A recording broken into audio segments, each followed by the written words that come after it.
राम राम मित्रांनो, मी अमोल कोळेकर पाटील। आज आहे 10 जून।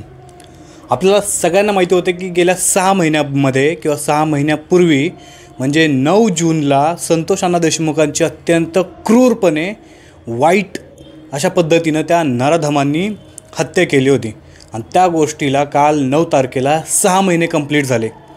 मी कालचा दिवस पूर्ण हा व्हिडिओ बनवला नाही, त्याचं कारण तुम्हाला सांगतो। काल मला खूप अपेक्षा होती की या राज्याचं जे गृह मंत्रालय आहे किंवा या राज्याचे काही जे संविधानिक पदावरती असणारे जे काही अधिकारी आहेत हे समोर येऊन या 6 महिन्यामध्ये संतोष अण्णा देशमुखांच्याबद्दल काय काय केसमध्ये घडलं, काय काय घडामोडी घडलेत, ह्या सगळ्या गोष्टींची माहिती ही मीडियासमोर देतील किंवा पूर्ण महाराष्ट्रातील जनतेला देतील अशी आशा होती। कारण याच राज्याचे गृहमंत्री आणि मुख्यमंत्री देवेंद्र फडणवीस साहेब नागपूरच्या अधिवेशनाच्या वेळेला बोलले होते की येणाऱ्या 6 महिन्यामध्ये संतोष अण्णा देशमुखांच्या मारेकऱ्यांना आम्ही कठोर शिक्षा देऊ, त्यांची फास्ट ट्रॅक कोर्टात केस चालू। आणि 6 महिन्यानंतर ज्या वेळेला आपण हे सगळं बघतोय त्यावेळेला हे चित्र पूर्णपणे बदललेलं आहे। कुठल्याही प्रकारे त्या कृष्णा आंधळेला अजूनपर्यंत पोलिसांनी पकडलेलं नाही आहे।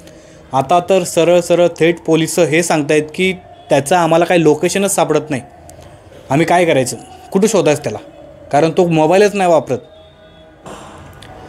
आज 10 तारीख आहे आणि सगळ्यात महत्त्वाची गोष्ट तुम्हाला सांगायची की 10 तारखेला संतोष अण्णा देशमुख यांचा वाढदिवस असतो।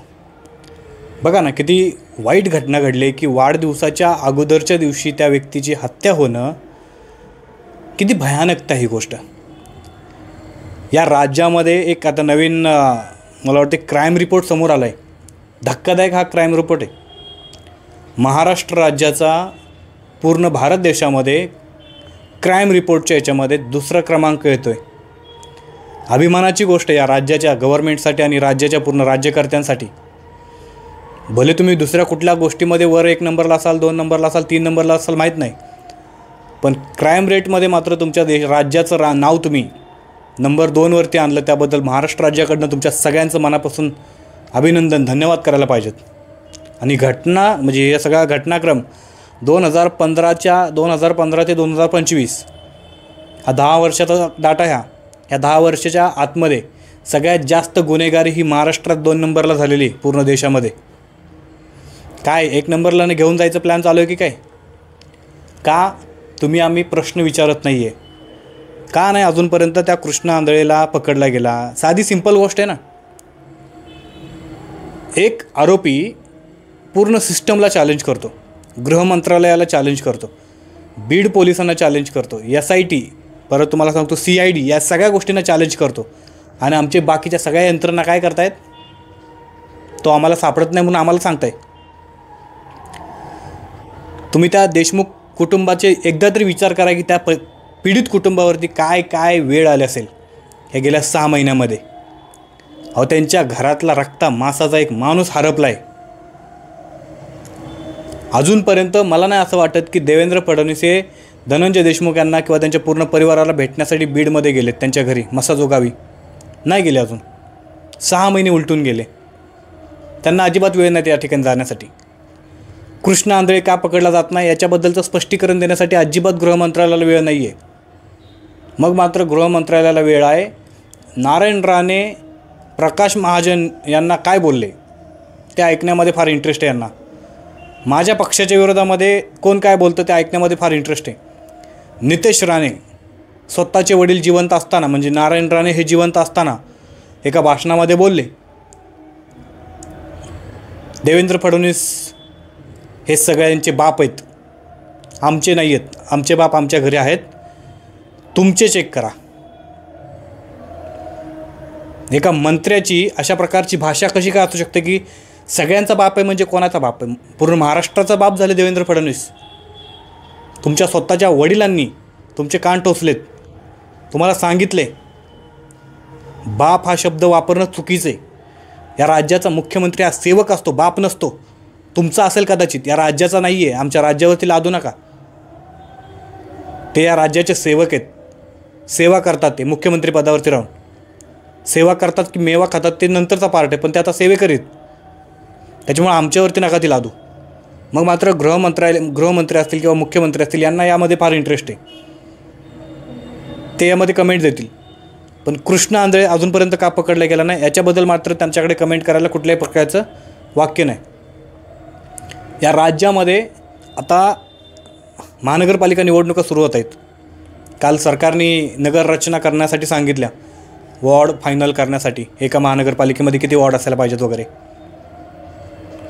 म्हणजे ह्यांना एका बाजूला महानगरपालिकांच्या निवडणुकांचं पडले, युती करायची का कसं करायचं त्याचं पडले. या राज्याचं दुर्भाग्य आहे की या राज्याची जनता का माहिती आहे का, या राज्यामध्ये काय तुम्ही राजकारण करून ठेवले माहिती आहे का. मी का असं बोललो, या राज्यातली जनता प्रश्न विचारायचं सोडून गेले, विसरून गेले. जे येतं आहे ना त्याला ॲक्सेप्ट करत चालले. पण ही गोष्ट फार भयानक आहे. या राज्यामध्ये विरोधक राहिलेला नाही, ही गोष्ट तुम्ही लक्षात ठेवा. मग 2022 का 23 साली JP नड्डा हे एकदा बोलले होते की या देशामध्ये येणाऱ्या काळामध्ये फक्त आणि फक्त सगळे विरोधक संपून फक्त आणि फक्त भाजप हा जिवंत राहील. मग त्यांच्या त्या ध्येयानुसार, त्यांच्या त्या टार्गेटनुसार, फोकसनुसार काम चालू आहे का तुमचं. या राज्यामध्ये कोण विरोधक आहे मला सांगा ना. कोणी नाही विरोधक. मी तुम्हाला कसं ते सांगतो. देवेंद्र फडणवीस हे BJPचे आहेत, एकनाथ शिंदे शिवसेनेचे आहेत, अजित पवार राष्ट्रवादीचे आहेत. तुम्ही म्हणाल की नाही ते दोघं वेगवेगळे गट आहेत. आत्ता त्यांच्या गटांच्या अध्यक्षांचे किंवा पक्षाच्या अध्यक्षांच्या काय बोलणी चालू आहेत. काल शरद पवारांच्या राष्ट्रवादीचा आणि अजित पवारांच्या राष्ट्रवादीचा वर्धापन दिन सोहळा झाला. त्यावेळेला काय झालं, पूर्ण मीडियामध्ये चर्चा झाली की नाही दोघं एकत्र येण्यामध्ये ठाम आहेत, म्हणजे कधीही येऊ शकतात आणि जर आले एकत्र तर कोणाला काय प्रॉब्लेम नाही. एका बाजूला राज ठाकरे आणि उद्धव ठाकरे एकत्र येतात. आता हे दोघं वेगवेगळे आहेत. पण त्याच वेळेला त्यांच्यातलाच एक मंत्री बोलला होता, म्हणजे एकनाथ शिंदे गटातला एक मंत्री बोलला की जर एकत्र यायचं असेल तर फक्त राज ठाकरे आणि उद्धव ठाकरे दोघांनी एकत्र न येता एकनाथ शिंदेचे शिवसेना आहे त्या शिवसेना देखील एकत्र आलं पाहिजे. म्हणजे या राज्यातल्या अक्षरशः मूर्खात काढायचं काम केलेलं आहे राज्य सरकारने किंवा या सत्ताधारी लोकांनी. या राज्यातल्या जनतेला एकदा सांगून द्यावं की या राज्यामध्ये विरोधात कोण आहे आणि सत्तेमध्ये कोण आहे. शिवसेना सत्तेमध्ये पण आहे, शिवसेना विरोधामध्ये पण आहे, राष्ट्रवादी सत्तेमध्ये पण आहे, राष्ट्रवादी विरोधामध्ये पण आहे, भाजप तर ऑलरेडी सत्तेमध्ये, काँग्रेस तर कुठे आहे ते माहीत पण नाही. म्हणजे या राज्याला विरोधकच उरलेला नाही आहे. फक्त नावापुरता असतील, मी तसं नाही बोलत, कागदावरती नावापुरतं आहेत, पण तसा एकही विरोधक राहिलेला नाही आहे. आणि याबद्दल महाराष्ट्रातली जनता कुठल्याही आमदाराला, कुठल्याही नेत्याला उठून प्रश्न विचारत नाही. उलट हे करते की कसं दोघं एकत्र आल्यानंतर आम्हाला किती आनंद होईल किंवा ते दोघं एकत्र आल्यानंतर आम्हाला किती बरं वाटेल. किती भयानक परिस्थिती आपण बघू शकता. ही गोष्ट आपण पुन्हा बीडमध्ये येऊया. बीडमध्ये संतोष अण्णा देशमुखांच्या कुटुंबाला न्याय मिळणं फार गरजेचं आहे. आज त्यांचा वाढदिवस आहे म्हणून मी तुम्हाला हा व्हिडिओ बनवून सांगतो आहे.